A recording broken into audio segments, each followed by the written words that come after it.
જિલ્લામાં પણ મેઘરાજાની ધડબડાટીથી મુશ્કેલી સર્જાઈ છે। વ્યારાના ખુશાલપુરા નજીક રેલવે અંડરપાસમાં પાણી ભરાયા છે।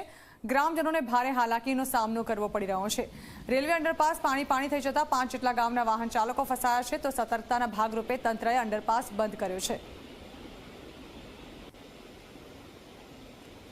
તાપી જિલ્લામાં પડેલા વરસાદને લઈને જે લો લેવલ પુલો પર પાણીમાં ગરકાવ થઈ ગયા છે અને હાલ આપણે ઉભા છે જે ખુશાલપુરાનો જે રેલવેનો અંડરપાસ બ્રિજ છે ત્યાં પાણી ભરાઈ ચૂક્યા છે। તમે સીધા દ્રશ્યમાં જોઈ શકો છો કે આ જે રેલવેનો અંડરપાસ બ્રિજ બનાવવામાં આવ્યો છે તેમાં 1.5 થી 2 ફૂટ જેટલું પાણી ભરાઈ જવાના સાથે જે અંડરપાસ બ્રિજ છે રેલવેનો અંડરપાસ બ્રિજ છે એ 5 જેટલા ગામોને જોડે છે અને 5 જેટલા ગામોના લોકોએ હાલ આ અંડરપાસ બ્રિજમાં પાણી ભરાઈ જવાના કારણે ભારે હાલાકીનો સામનો કરવો પડી રહ્યો છે।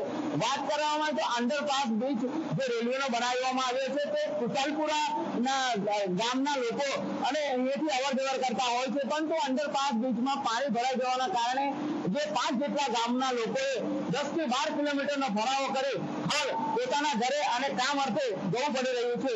નરેન્દ્ર મોરેચિત્રા, જી મીડિયા, તાપી।